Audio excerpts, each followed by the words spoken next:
தினம்தோறும் விளக்கேற்ற நல்ல எண்ணெய் இதயம் நல்லெண்ணெய். அனைவருக்கும் வணக்கம். தமிழ்நாட்டில் கடந்த மே மாதம் 10ஆம் தேதி அன்று தமிழ்நாட்டினுடைய முதலமைச்சராக விஜய் அவர்கள் பதவியேற்றது முதல் தொடர்ச்சியாக ஜனநாயகத்திற்கு விரோதமாக, அரசியல் மாண்புகளுக்கு எதிராக பகிரங்கமாக சட்டமன்ற உறுப்பினர்களை வேறு முகாம்களிலிருந்து இழுக்கக்கூடிய குதிரை பேர நிகழ்ச்சிகள் நடந்து கொண்டே இருக்கின்றன. எனவே இதற்கு முற்றுப்புள்ளி வைக்க வேண்டும் என்று நேற்றைய தினம் மேதகு ஆளுநர் அவரிடத்தில் நான் மனளித்தேன். மேலும் இதுபோன்று கடந்த 2 மாதங்களுக்கு முன்பு நடைபெற்ற சட்டமன்ற தேர்தலில் போட்டியிட்டு வெற்றி பெற்ற பிறகு வெளிப்படையான காரணங்கள் எதையுமே சொல்லாமல் என்ன காரணத்திற்காக சட்டமன்ற உறுப்பினர்கள் ராஜினாமா செய்கிறார்கள், ராஜினாமா செய்ய கையோடு ஆளுங்கட்சியான தாவாக இணைகிறார்கள் என்பது குறித்து விசாரணை செய்ய வேண்டும் என்றும் நான் மனளித்திருந்தேன். அதேபோல் இதற்கு ஒரு நல்ல தீர்வு, விளக்கம் கிடைக்கின்ற வரையிலும் எந்த காரணத்தை கொண்டும் தமிழ்நாட்டில் ராஜினாமா செய்த அந்த தொகுதிகளுக்கு இடைத்தேர்தல் நடத்தப்படக்கூடாது என்பது என்னுடைய மிக முக்கியமான கோரிக்கையாகும். இந்த நேரத்தில் நான் இன்னொரு முக்கியமான வேண்டுகோளை தமிழ்நாட்டிற்குரிய அனைத்து அரசியல் கட்சிகள், திமுக, அதிமுக மற்றும் பாஜக உள்ளிட்ட பல்வேறு அரசியல் கட்சிகளுக்கு வைக்கக்கூடிய வேண்டுகோள், தமிழ்நாட்டில் இப்பொழுது நடைபெறக்கூடிய இந்த குதிரை பேரத்திற்கு ஒரு முற்றுப்புள்ளி வைக்கப்பட வேண்டும் என்று சொன்னால், இங்கிருந்து ஒரு 10-15 கட்சிகளுடைய பிரதிநிதிகள், அதாவது சட்டமன்றத்தில் பங்கு பெறக்கூடிய, சட்டமன்ற தேர்தலில் தீவிரமாக பங்களிக்கக்கூடிய கட்சிகள், இப்பொழுது சட்டமன்ற உறுப்பினர்கள் இருந்தாலும் சரி இல்லாவிட்டாலும் சரி, அந்த கட்சிகளுடைய தலைவர்களை அழைத்து கொண்டு சென்று மாண்புமிகு பாரத பிரதமர் அவர்களையும் அதேபோல் உள்துறை அமைச்சர்களையும் உடனடியாக சந்திக்க வேண்டும். அதேபோல் டெல்லி செல்ல வேணும், சென்று இந்திய தேர்தல் ஆணையத்தையும் சந்திக்க வேண்டும். ஒரு அசாதாரணமான சூழல் தமிழ்நாட்டிலே நடந்து வருகிறது. இதை வளரவிட்டால், அதிகரிக்கவிட்டால் நிச்சயமாக இது ஒரு தவறான முன்னுதாரணமாக மாறி இந்தியாவுக்கே ஒரு தவறான வழிகாட்டுதலுக்கு வாய்ப்பளித்துவிடும். எனவே இதற்கு இதுபோல் ஆதாயத்தை தேடி, பதவிகளை தேடி, எதிர்த்தரப்பில் இருந்து ஆளுங்கட்சியை நோக்கி சட்டமன்ற உறுப்பினர் பதவிகளை ராஜினாமா செய்து போகக்கூடிய போக்கிற்கு தடையை விதிக்கக்கூடிய வகையில் அல்லது தீர்வு காணக்கூடிய வகையில் ஆன்டி டிஃபெக்ஷன் லா, கட்சி தாவல் தடை சட்டத்திலும் ஒரு திருத்தம் கொண்டு வரக்கூடிய வகையில் நடைபெற ஜூலை மாதம் 20ஆம் தேதி துவங்க உள்ள நாடாளுமன்றத்திலேயே ஒரு தேர்தல், அதாவது ஒரு சட்டத்தை கொண்டு வருவதற்கு மத்திய அரசு முயற்சி செய்ய வேண்டும் என்பதை வலியுறுத்தக்கூடிய வகையில் தமிழ்நாட்டிற்குரிய திமுக, அதிமுக, பாஜக, புதிய தமிழகம் உள்ளிட்ட கட்சிகள் இணைந்து செயல்பட வேண்டும் என்று இந்த நேரத்தில் நான் கட்சிகளுக்கு வேண்டுகோளாக வைக்கிறேன். அடுத்தது, நேற்றைய தினம் நான் கொடுத்ததில்ல இந்த கோரிக்கை தவிர 6 மிக முக்கியமான 7 மிக முக்கியமான கோரிக்கைகளையும் முன்வைச்சிருந்தேன். நேரம் போதாமையின் காரணமாக அது எந்த மிக முக்கியமான நோக்கத்திற்கு வந்தோமோ அது நீர்த்து போகக்கூடாது அப்படிங்கிறதுக்காக அதை நான் சொல்லலை. அதில் தமிழ்நாட்டில் மெல்ல மெல்ல ஆன்லைன் சூதாட்டங்கள் பெருகி வருகிறது. எனவே அந்த ஆன்லைன் சூதாட்டங்களை தடுப்பதற்கும், லாட்டரி தடுத்தாச்சு, அவர்கள் தங்களுடைய பணிகளை வேறு விதத்தில் திருப்புறாங்க. ஃப்யூச்சர் கேமிங்கு அப்படிங்கிற விதத்தில் ஆன்லைன் கேமிங் இப்பொழுது மிக அதிகரித்து வருகிறது. இதனால் கிராமங்கள், நகர்ப்புறங்களில் மிகப்பெரிய அளவுக்கு பாதிப்புக்கு ஆளாகிறார்கள். எனவே இதுக்கு மத்திய மாநில அரசு நடவடிக்கை எடுக்க வேண்டும் என்பதுக்கு அதுக்கு ஆளுநர் அவர்கள் மத்திய அரசுக்கு, மாநில அரசுக்கு அறிவுறுத்தல் வேண்டும் என்று நான் சொல்லியிருந்தேன். அதேபோல் மாஞ்சலை தேயிலை தோட்ட தொழிலாளர்கள் சம்பந்தமாக மிக முக்கியமான கோரிக்கை கொடுத்துருந்தேன். அது சம்பந்தமாக விரிவாக இப்போ நான் பேச போகிறேன். அடுத்தது சாதிவாரி கணக்கெடுப்பு நடத்துறதுக்கு சட்டமன்றத்திலேயே இந்த அரசு ஆளுநர் உரையில் தெரிவிச்சுக்கிறாங்க. தேவேந்திர வேளாளர்களை பொறுத்த மட்டிலும் நாங்கள் தேவேந்திர மக்கள் பட்டியல் பிரிவிலிருந்து வெளியேற வேண்டும் என்பது நீண்ட நாட்கள் கோரிக்கையாகும். எனவே சாதிவாரி கணக்கெடுப்பதற்கு முன்பாகவே அந்த மக்களை வந்து பட்டியல் பிரிவிலிருந்து வெளியேற்றுவதற்கு உண்டான அந்த கோரிக்கையை பரிசீலித்து அதுக்கான நாடாளுமன்றத்தில் அதுக்கான ஒரு சட்டத்தை நிறைவேற்றிட்டு இந்த மக்களை இதர பிற்பட்டோர் எம்பிசி அல்லது எம்பிசிக்கு அடுத்தபடியாக இருக்கக்கூடிய ஏதாவது ஒரு புதிய பட்டியலை உருவாக்கி அதுக்கு பிறகு சாதிவாரி கணக்கெடுப்பு நடத்தினா தான் சரியாக இருக்க முடியுங்கிறது என்னுடைய வேண்டுகோள். அடுத்து மேகதாது தொடர்ந்து புதிய தமிழகம் கட்சியின் சார்பாக அனைத்து கட்சி கூட்டத்தை கூட்டுவதற்கு நடவடிக்கை எடுக்கணும் தமிழ்நாடு முதலமைச்சர் அவர்களுக்கு வேண்டுகோள் வச்சோம். ஆனால் அவர்கள் தமிழ்நாடு அரசு அதுக்காக செவிசாய்க்கல எந்த நடவடிக்கை எடுக்கலை. இப்பொழுது பார்த்தீங்க அப்படின்னா ஏறக்குறைய 12 லட்சம் ஏக்கர் நிலங்களில் குறுவை சாகுபடி செய்யணும். ஆனால் ஆயிரக்கணக்கான 5000, 10,000, 20 ஏக்கர் நிலங்களில் தான் இப்போ சாகுபடி செய்யப்பட்டிருக்கிறது. எல்லாம் கல்லணை உட்பட எல்லாமே வறண்டு போயிடுச்சு. ஜூன் மாதம், ஜூலை மாதம், மே, ஜூன், ஜூலை ஆகிய 3 மாதங்களுக்கு டிஸ்ட்ரெஸ் பீரியட், அதாவது மிக வறட்சியான காலகட்டங்களில் காவிரி நீர் திறந்துவிடக்கூடியது கூட கர்நாடக அரசு திறந்துவிடலை. அதற்காக அந்த குறைந்தபட்சம் மே மாதத்துக்கு 9.15, அதே போல் ஜூன் மாதத்துக்கு 31.24, ஜூலை மாதத்துக்கு 40, ஏறக்குறைய 60-70 டிஎம்சி தண்ணி தமிழ்நாட்டுக்கு இந்த மாதத்துக்குள்ளே வந்திருக்கணும். மே, ஜூன், ஜூலை வந்திருக்கணும். ஆனால் இதை கூட இன்று இருக்கக்கூடிய தாவேக அரசு கர்நாடகத்தில் அழுத்தம் கொடுத்ததற்கு வலுவில்லாமல் அல்லது பயந்து கொண்டு அல்லது அரசியல் காரணங்களுக்காக அவர்களை தமிழ்நாட்டுடைய உரிமையை காம்ப்ரமைஸ் பண்ணுறாங்க. இது எந்த விதத்திலும் ஏற்புடையதில்லை. எனவே ஆளுநர் அவர்கள் உடனடியாக ஆளுங்கட்சி, அதாவது அனைத்து கட்சி கூட்டத்தை தமிழ்நாட்டில் கூட்டுறதுக்கு தமிழ்நாடு முதலமைச்சர் அவர்களுக்கு அறிவுறுத்த வேண்டும் என்பது நான் வலியுறுத்தியிருக்கிறேன். அதேபோல் சமூக வலைத்தளங்களை கட்டுப்படுத்த, அதாவது அந்த சமூக வலைத்தளங்கள், அதாவது ஃபேஸ்புக்கு, ட்விட்டர், இன்ஸ்டாகிராம் போன்ற சமூக வலைத்தளங்களால் இளைஞர்கள், குறிப்பாக குழந்தைகள், 18 வயதுக்கு உட்பட்ட குழந்தைகள் மிகப்பெரிய பாதிப்புக்கு ஆளாகிறார்கள் என்பதை உணர்ந்து உலகத்தினுடைய பல நாடுகள், சைனாவிலே என்றைக்கோ தடை பண்ணிட்டாங்க, ஆஸ்திரேலியா அண்மையில் தடை பண்ணிக்கிறாங்க. அதனால் இந்த சமூக வலைத்தளங்கள் ஏற்படக்கூடிய பாதிப்புக்கு சமுதாயத்தில் மிகப்பெரிய சீரழிவை உருவாக்கிவிடும்.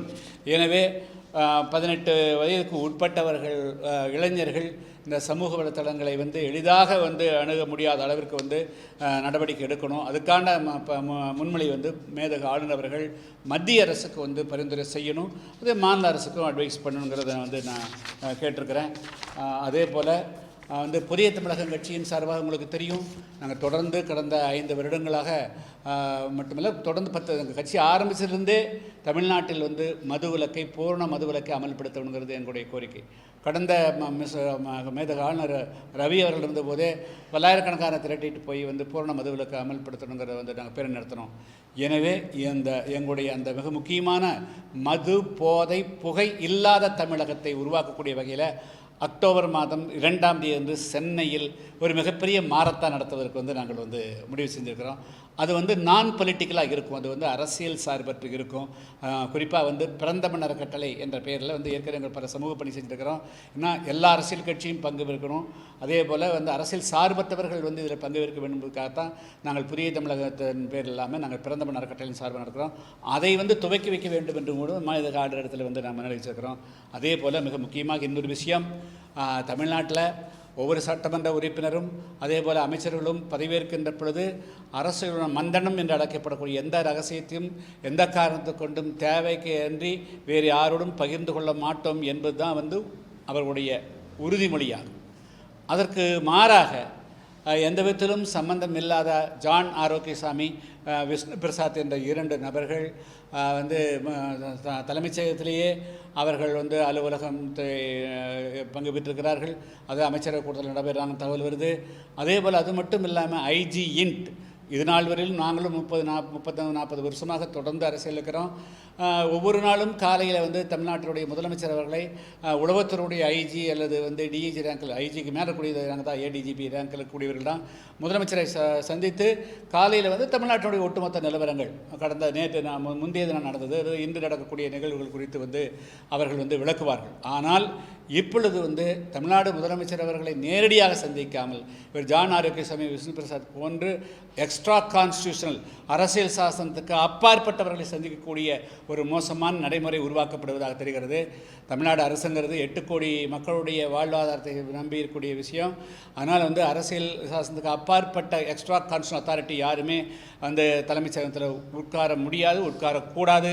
எனவே அதற்கு தீவிரமாக நடவடிக்கை எடுக்க வேண்டும் என்று மேதகாலத்தில் நான் வலியுறுத்தியிருக்கிறேன். நேற்று இதெல்லாம் சொல்கிறதுக்கு நேரம் இல்லாதனால இதை சொல்ல.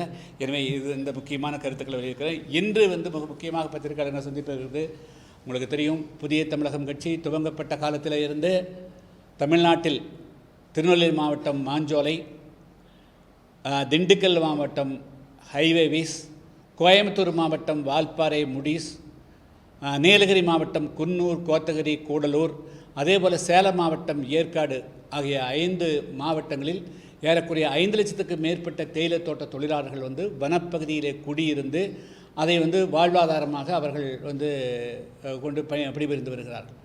திருநெல்வேலி மற்றும் மாஞ்சோலை பொறுத்த மட்டிலும் அது தமிழ்நாட்டு அரசனுடைய வனத்துறை.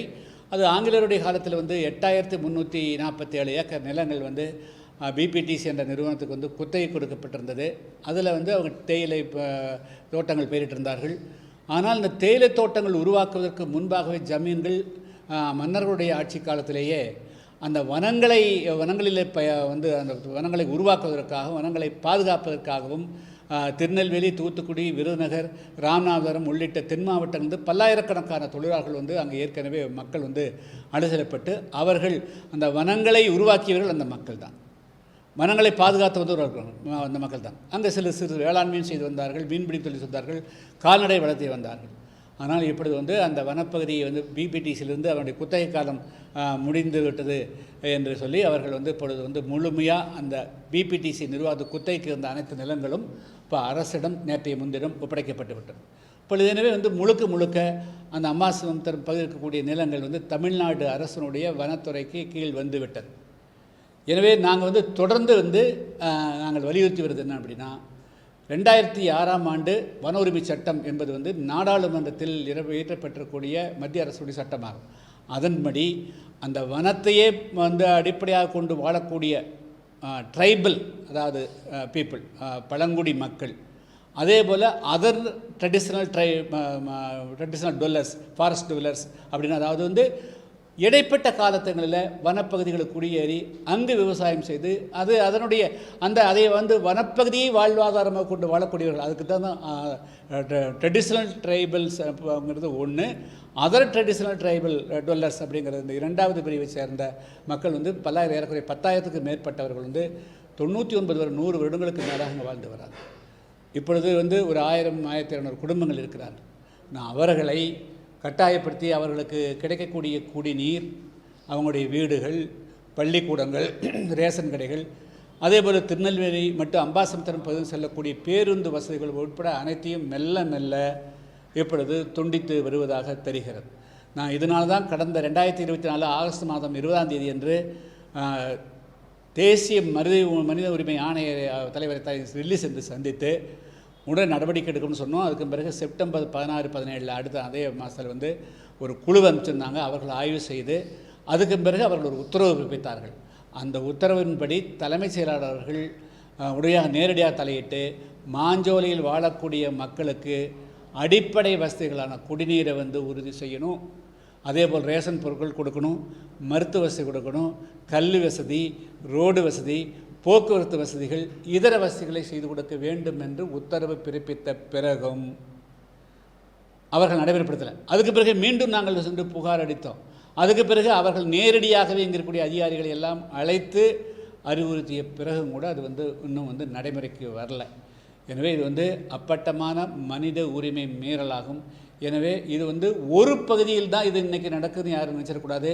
தமிழ்நாட்டில் பல லட்சக்கணக்கான பேர் இந்த வனத்தை வாழ்வாதாரமாக கொண்டு வாழ்ந்து வருகிறார்கள். எனவே மாஞ்சோலைக்கு நடக்கக்கூடியது ஏதோ ஒரு பகுதியில் 500 குடும்பம் 1000 குடும்பம் என்று விட்டுவிட்டால், தமிழ்நாட்டில் இப்போ நீலகிரி, ஊட்டியில் எத்தனையோ மக்கள் தேயிலை தோட்டங்கள், காப்பி தோட்டங்கள், உருளைக்கிழங்கு, முட்டைக்கோசு போட்டு வாழ்ந்துக்கிட்டு இருக்கார்கள். அவர்களை எல்லாம் அப்புறப்படுத்த வேண்டியிருக்கும். ஏலகிரியில் இருக்கக்கூடிய மக்களை அனுப்ப வேண்டியிருக்கும். அதே போல் ஹைவேஸ் இருக்கக்கூடிய மக்களை அனுப்பணும். வால்பாறையில் பல்லாயிரக்கணக்கான பேர் இருக்கிறார்கள். எனவே எல்லோருத்தையும் வெளியே அனுப்பினால் அவர்களுடைய வாழ்வாதாரத்துக்கு என்ன ஏற்பாடு இருக்கிறது? எனவே இந்த மாஞ்சோலை தேயிலை தொழிலாளர்கள் என்பதை தனித்து பார்க்காமல் தமிழ்நாட்டு மக்களுடைய வாழ்வாதாரம் என்ற அடிப்படையில், அதே போல் இதுபோல் 1200 வருடங்களுக்கு முன்பாக தமிழ்நாட்டுடைய பல மாவட்டங்களிலிருந்து சிலோன் இலங்கைக்கு அழைத்து செல்லப்பட்டவர்கள் கட்டாயப்படுத்தி 1950 பிறகு அனுப்பப்பட்டவர்களுக்கு தான் இங்கே கூடலூர் பகுதியில், வால்பாறை பகுதியில் டேன்டி என்று தமிழ்நாடு தேயிலை தோட்டக்கழகம் உருவாக்கப்பட்ட ஒரு வேலை வாய்ப்பு கொடுக்கப்பட்டிருக்கு. இன்றைக்கி அவங்களெல்லாம் மீண்டு அனுப்புனா அங்கிருந்து குடிபெயர்ந்தவர்கள் மீண்டு எங்கே போவார்? எனவே இது ஒரு பெரிய இது தமிழ்நாடு வெறும் தேயிலை தோட்ட தொழிலாளர்கள் பிரச்சனையாக பார்க்காமல் தமிழர்களுடைய பிரச்சனையாக கருதி இதுக்கு இன்று இருக்கக்கூடிய அரசு உடனடியாக தனியாக ஒரு குழு மாஞ்சோலைக்கு அனுப்பி அந்த மக்களுக்கு அனைத்து அடிப்படை தேவைகளையும் பூர்த்தி செய்யணும். நாங்கள் புதிய தமிழகம் கட்சி, நானே சென்னை உயர்நீதிமன்றத்தில் விளக்கு தொடுத்தோம். அதே போல் உச்சநீதிமன்றம் தொடர்ந்து நாங்கள் போராடிட்டு இருக்கிறோம். எனவே இதுக்கு ஒரு தீர்வு காணக்கூடிய வகையில் வரக்கூடிய ஜூலை 23ஆம் தேதி அன்று திருநெல்வேலியில் ஏற்கனவே நாங்கள் 99ஆம் ஆண்டு மாஞ்சோலை தேயிலை தோட்ட தொழிலாளர்களுக்காக பேர் நடத்திய போது எங்களோடு கலந்து கொண்டு பல அரசியல் கட்சிகள், அந்த அரசியல் கட்சிகளும் இன்றைக்கி இந்த மாஞ்சோலை தேயிலை தோட்ட வாழ்வுரிமையை பாதுகாப்பதற்கு எந்த அரசியல் கட்சிகள் எல்லாம் ஆயத்தமாகிறார்களோ அந்த அரசியல் கட்சிகள் அனைவரையும் வைத்து ஒரு அனைத்து கட்சி கூட்டத்தை ஜூலை மாதம் 23ஆம் தேதி மாலை 6 மணிக்கு திருநெல்வேலியில் ஏற்பாடு செஞ்சுருக்கிறோம். அதுக்கு திமுக, அதிமுக, பாஜக உட்பட எல்லா தமிழ்நாட்டில் கூடிய அனைத்து அரசியல் கட்சிகளுக்கும் சமூக இயக்கங்களுக்கும் நான் அழைப்பு கொடுக்க போகிறேன். எல்லா அரசியல் கட்சிகளும் அரசியலுக்கு அப்பாற்பட்டு இது தமிழர்களுடைய பிரச்சனை. இப்போ நம்ம ஒரு விபத்து ஏற்பட்டாலும் கூட தமிழர்கள் என்று சொன்னால் தனி கவனம் செலுத்துகிறோம். இந்த வியட்நாமில் விபத்து ஏற்பட்டாலும் கூட தமிழர்களுக்கு ஒரு பாதிப்பு வந்தவுடன் நம்ம துடிக்கிறோம். அதே போல் அங்கே இருக்க துடிக்கிறோம், மலேசியாவில் ஒரு பிரச்சனை வந்தால் துடிக்கிறோம், ஆஸ்திரேலியாவில் தமிழர்களுக்கு ஒரு பாதிப்பு வந்தால் துடிக்கிறோம். ஆனால் தமிழ்நாட்டுக்குள் இருக்கக்கூடிய ஆயிரக்கணக்கான குடும்பங்கள் பாதிக்கப்படுகின்ற பொழுது நாம் வாழா இருந்து விடுகிறோம், பேசாமல் இருந்து விடுகிறோம். எனவே மனிதநேயத்தோடு அனைத்து அரசியல் கட்சிகளும் சமூக இயக்கங்களும் மாஞ்சோலை தேயிலை தோட்ட தொழிலாளர்களுக்கு உண்டான வாழ்வுரிமையை மாஞ்சோலையிலே ஏற்படுத்தர வேண்டும் என்று நடைபெறக்கூடிய ஜூலை மாதம் 23ஆம் தேதி நெல்லை நடைபெறக்கூடிய அனைத்து கட்சி கூட்டத்தில் நாங்கள் கலந்து கொள்வதற்கு இப்போ ஊடகங்கள் வாயிலாக வேண்டுகோள் விடுக்கிறோம். நான் தனித்தனியாகவும் அனைவருக்கும் கடிதம் எழுத இருக்கிறேன்.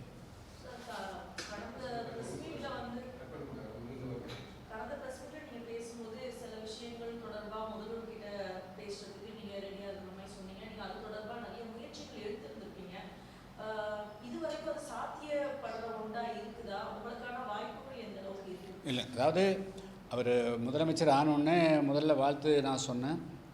அதுக்கு பிறகு அமுதா அவங்க செக்ரட்டரி 2 பண்ணுவார், அவங்களுக்கே கடிதம் எழுதணும். மாதிரி மாஞ்சோலை பிரச்சனை கொஞ்சம் தீவிரம் அடைஞ்சிட்டு இருக்குது. அது குறித்து தமிழ்நாடு முதலமைச்சர் அவர்களை சந்தித்து நாங்கள் விரிவாக பேசுவதற்கு உண்டான நேரம் இருக்குன்னு பல முறை நாங்கள் சொல்லியாச்சு. நான் அங்கேருந்து எந்த விதமான ரெஸ்பான்ஸும் வரலைங்க.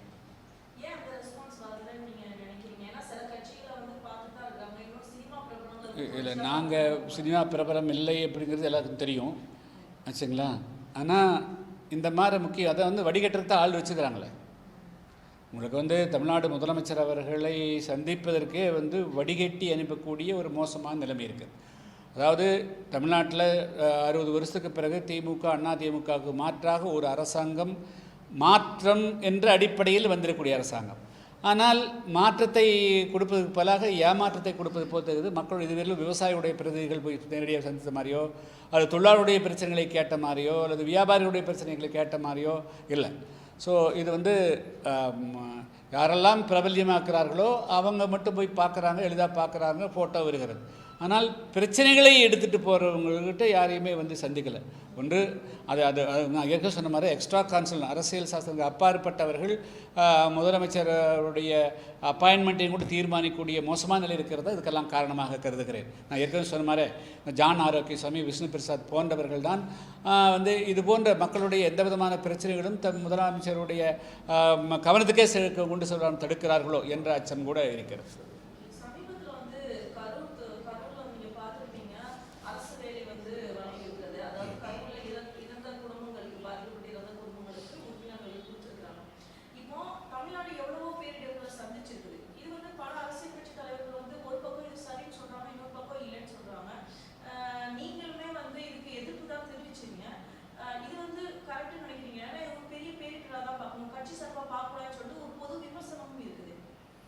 சரி, அப்படின்னா வந்து ஏன் இதே அரசியல் கட்சிகள் கடந்த 2 வருடங்களுக்கு முன்பு திமுக ஆட்சியில் வந்து கள்ளக்குறிச்சியில் 60-70 பேருக்குப்பட்டவர்கள் வந்து மது குடித்து இருந்தாங்க. அவர்களுக்கு வந்து 10 லட்ச ரூபா முதலமைச்சர் அவர்கள் ஸ்டாலின் அவர்கள் கொடுத்த போதும் கூட குடிக்கிறவங்களுக்கு கொண்டு போய் 10 லட்ச ரூபா கொடுக்குறியா அப்படின்னு விமர்சித்தாங்க. அதே போல் அதுக்கு முன்பு வந்த ஆண்டு வந்து மரக்கணத்தில் வந்து ஒரு 20-30 பேர் இறந்தாங்க. ஸோ அப்போ வந்து தமிழ்நாட்டில் இந்த மாதிரி அரசு வேலைகள் வழங்குவது குறித்து வந்து ஒரு கொள்கை முடிவு எடுக்கணும் தான் நான் வந்து இருப்பேன். என்று சொன்னால் ஒவ்வொரு அரசியல் கட்சியும் தாங்கள் ஆட்சிக்கு வருகின்ற பொழுது அவர்கள் வந்து அரசியல் நோக்கத்தோடு தான் முடிவெடுப்பதாக தெரியுது தவிர அவர்கள் வந்து ஒரு பொது நோக்கத்தோடு எடுத்ததாக தெரியல. அதனால் இது குறித்து வந்து ஒரு எல்லாருடைய கருத்தையும் கேட்டு முடிவெடுக்கும். சில பேர் சொல்கிறாங்க விபத்து நடந்தாலும் கூட கொடுக்கணும் அப்படின்னு சொல்லிட்டு. எல்லாமே அரசு வேலை கொடுக்கணுங்கிறது மறுக்க, அது வந்து அப்படி போனால் அது எங்கே போய் முடியும்? அப்போ அதனால் அதுக்கு ஒரு தீர்வு காணும். தமிழ்நாட்டில் ஆக்சுவலாக வந்து இந்த அரசு வேலை கான்செப்டே வந்து 1989ஆம் ஆண்டு SC/ST அட்ராசிட்டிஸ் ஆக்ட் வன்கொடுமை தடுப்பு சட்டம் 1991ஆம் ஆண்டு விதிகளின்படி பட்டியலினத்தை சார்ந்த மக்கள், ஷெட்யூல் காஸ்ட் மக்கள் சாதி கொடுமைகளுக்கு ஆளாகி அவர்கள் உயிரிழந்தால் அவர்களுக்கு வந்து நட்டேடு கொடுக்கறது, அதே போல் அரசு வேலை கொடுக்கறதுங்கிறது தான் வந்து ஃபார்முலா, கருணையின் அடிப்படையில். ஆனால் அது வந்து இப்பொழுது வந்து அது நீர்த்து போகக்கூடிய வகையில் பல்வேறு விதத்தில் எல்லாருக்குமே கொடுங்க அப்படிங்கிற அளவுக்கும் எல்லாம் கேட்குற அளவுக்கு வந்திருக்குது. எனவே இதில் வந்து கொள்கை முடிவு எடுக்கவில்லை என்று சொன்னால் இது வந்து மிகப்பெரிய பாதிப்புக்கு ஆளாகக்கூடியனர். அப்போ வந்து எந்த அரசு அமைதோ அந்த அரசு அவர்களுக்கு சார்ந்தவர்களுக்கு வேலை கொடுப்பார்கள், அவர்கள் சாராதவர்களுக்கு வேலை கொடுக்க மாட்டார்கள். அதனால் எந்த விதமான பாகுபாடும் இருக்காமல் கொடுக்கணும்னு சொன்னால் அது குறித்து கொள்கை முடிவு எடுக்கணும், எல்லோரும் ஏற்றுக்கொள்ளக்கூடிய கொள்கையாக இருக்கணும். அது வேறிலும் இது மாதிரி வந்து நடைமுறைகளை தவிர்க்கணும். இல்லை, அது கேட்கிட்டு சொல்லுவோம். நம்ம அது கேட்டால் நம்ம சொல்லுவோம். அது வந்து அதுக்கு உண்டான முயற்சி இந்த அரசு எடுக்குதான்னு பார்க்கலாம்.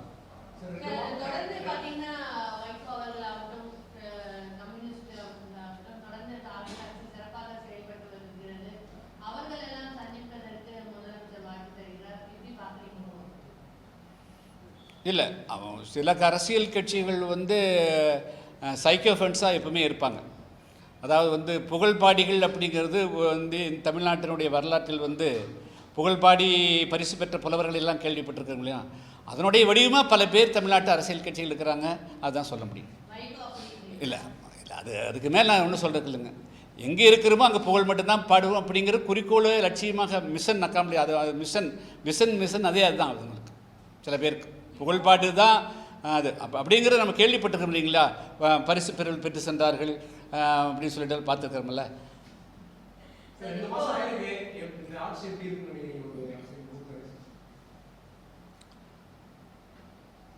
ட்ரெயினுக்குள்ளே உட்கார்ந்த பிறகு ரயில்வே ஸ்டேஷன் போயிட்டோம், ட்ரெயினுக்குள்ளே ஏறிட்டோம், ட்ரெயின் மூவ் ஆக மாட்டேங்குது.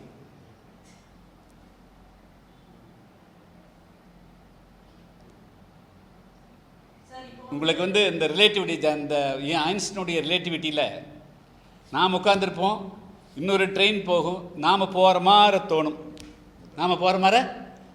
அந்த மாதிரி பக்கத்தில் இருக்கிற அரசாங்கம் எல்லாம் போகுது. இதே நேரத்தில் கேரள அரசாங்கத்துக்கு வந்து ஆட்சி மாற்றம் வந்து அவங்க நல்லா செயல்படுறாங்க, மேற்கு வங்க அரசு நல்லா செயல்படுது. தமிழ்நாட்டில் அரசாங்கம் நின்ற இடத்துலையே நின்று கொண்டிருக்குது. எப்படிங்க? தமிழ்நாட்டு மக்கள் தான் உட்காந்துருக்குறாங்க எல்லாருமே.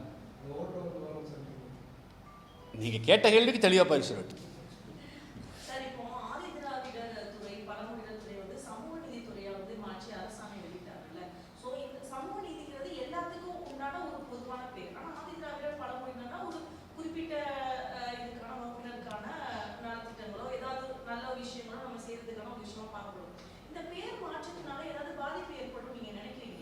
அதாவது இந்த ஆதிராவிடங்கிற பேர் வந்து இருக்கக்கூடாது, இது பொதுவான பேர் இருக்கணுங்கிறது நான் 1996 நான் வலியுறுத்திட்டு வரேன்.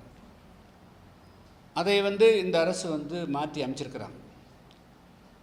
இதை வந்து சமூக நலத்துறைக்கு அமைச்சராக வந்து கொடுக்குற போது வந்து அன்று இனிச்சது ஏன் இப்போ கசக்குது?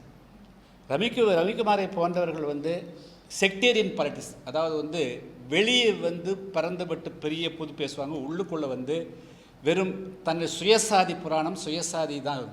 அவர்கள் வந்து ஆதிராவிடர் பறையரை மட்டுமே முன்னிறுத்தி எல்லாமே இயங்க வேண்டும் என்று ஒரு தவறான கண்ணோட்டத்தோடு விடுதலை சிறுத்தைகள் கட்சிகள் வந்து செயல்படுறதுனால தான் இன்றைக்கி தமிழ்நாட்டில் இந்த மக்கள் மத்தியில் ஒற்றுமையும் வரல, இந்த மக்கள் மத்தியில் முன்னேற்றமும் வரல.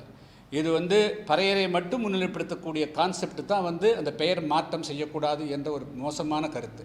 சமூக சோஷியல் ஜஸ்டிஸ் துறை என்று தான் அது இருக்கணும். அதுதான் வந்து எல்லா மக்களையும் அரவணைச்சிட்டு போக முடியுமுங்க. ஏன்னா 76 சாதிகளுக்கு ஒரு சாதி கிடையாது. பறையர் இருக்கிறாங்க, தேவேந்திரவாடர் இருக்கிறாங்க, அருந்தி இருக்கிறாங்க, வள்ளூர் இருக்கிறாங்க, புதிரவனாக இருக்கிறாங்க. அப்போ ஒரு சாதிக்கு மட்டும் பேர் எப்படி வைக்க முடியும்? ஆதிராவிடன்ற பேரே வந்து 1939 பர்மாவிலிருந்து அன்று இருந்த ஆங்கில அரசுக்கு பறையர்கள் வந்து எங்களுக்கு பறையர்கள் என்று சொல்லுவது வந்து கொஞ்சம் மதிப்பு குறைவாக இருக்கிறது, எங்களுடைய பெயரை மாற்றுங்கள் என்று சொன்னவுடன் அவர்கள் வந்து நீங்கள் திராவிடர் என்றும் பெயர் வைத்துக் கொள்ளலாம், ஆதிராவிடர் என்று பெயர் வைத்துக் கொள்ளலாம் என்று கொடுத்த போது அவர்கள் வந்து அந்த பறையர் சமுதாய மக்கள் எங்களை ஆதிராவிடர் என்று ஏற்றுக்கொண்டிருக்கிறார்கள். இப்போ வந்து அது ஒரு குறிப்பிட்ட சாதித்தான் குறிக்கும். ஆனால் இன்றைக்கி வந்து பட்டியலுங்கிறது ஷெட்யூல்டு காஸ்ட் அப்படிங்கிறது இந்தியாவில் இருக்கக்கூடிய பல சமுதாயங்கள், பல சமுதாய குடும்பங்களுக்கு ஆளான பல சமுதாய மக்கள் உள்ளடங்கியது. அதை கொண்டு இந்தியா ஃபுல்லாக வந்து அங்கே போய் வந்து ஆதிராவிடர் துறை இருக்குன்னு பேசுவார். அவர் பார்லிமெண்ட்டில் பேசிக்கிறாரா? இந்தியா ஃபுல் என்னங்க தப்பு இது? வந்து அதாவது சமூக ஒடுக்குமுறைக்கு ஆளானவர்கள் வந்து சோஷியல் ஜஸ்டிஸ் சொன்னால் என்ன தப்பு? அது அதில் ஒன்றும் தப்பு இல்லை. அதுதான் வந்து சரியாக இருக்க முடியும். அப்போ தான் எல்லாத்தையும் அரவணைச்சு போக முடியும், அப்போ தான் நியாயம் வழங்க முடியும். ஸோ அவங்க ரவிக்குமார் பொறுத்தளவு வந்து அவர் எப்போவுமே உள்நோக்கம் கொண்டவர். அவர் வந்து பறையர்களை மட்டுமே முன்னிலைப்படுத்தி பறையர் அதை முன்னிறுத்தக்கூடிய ஒரு மோசமான ஒரு சுய புராணம் பாடக்கூடிய கருத்து கொண்டவர். அது வந்து தவறானது, அது கண்டிக்கத்தக்கது.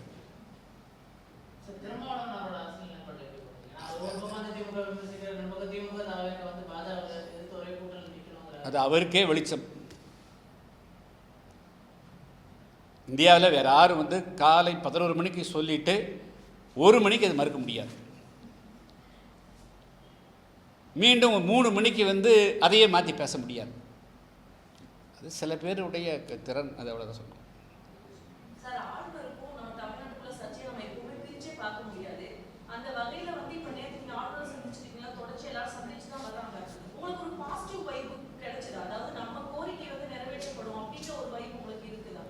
சார், இந்த தமிழ்நாட்டினுடைய முதலமைச்சராக இருக்கக்கூடியவர்கள் வந்து இது செவி சாய்க்காத போது யார் அந்த இடத்துல இருந்து இதையெல்லாம் தீர்க்க வேண்டியவர்களோ அவர்கள் தீர்க்க முனைப்பு காட்டாத போது அதுக்கு மேலே இருக்கிற ஒரு கான்ஸ்டியூஷனல் அத்தாரிட்டி இடத்துல நான் போய் சொல்லுகிறோம் வச்சுங்களா. ஸோ அதனால் வந்து இது தீர்ந்துவிடும் தீர்க்காது என்பதல்ல. நான் வந்து இந்த பிரச்சனையினுடைய தீவிரத்தன்மையை நான் வந்து ஆளுதை கொண்டு வரோம். அது உரிய நேரத்தில் நிச்சயமாக ஒரு நடவடிக்கை வரும், அது தீர்வு வரும் என்று நான் நம்புகிறேன். கடந்த திமுக வந்து அரசு செயல்பாடுகளில் ஆளுநருக்கு வந்து உரிமை கிடையாது, அவர் தலையிடக்கூடாதுன்னு சொன்ன கட்சிகள் எல்லாருமே இப்போ போய் அரசியல் தமிழக அரசு செயல்பாடு சரியில்லை, நீங்கள் வந்து திருத்தங்கன்னு ஆளுநர்கிட்டே போய் மனு கொடுக்குறாங்க. அது இல்லை, அதுக்கு விளக்கம் அவங்க தான் சொல்லணும். மனு கொடுத்த கட்சிகள் இதே கட்சிகள் தான் போனாங்க. இல்லை, அதுக்கு அது தெளிவுபடுத்த வேண்டிய நிலையில் அவர்கள் தான் இருக்கிறார்கள். அவங்க அதுக்கு ஏதாவது காரணம் சொல்லுவாங்க, அது அவங்க சொல்லட்டும். அந்த காரணம் சரியா இல்லைன்னா அப்புறம் பார்த்து சொல்லுங்கள். ஓகே, தேங்க்யூ, நன்றி.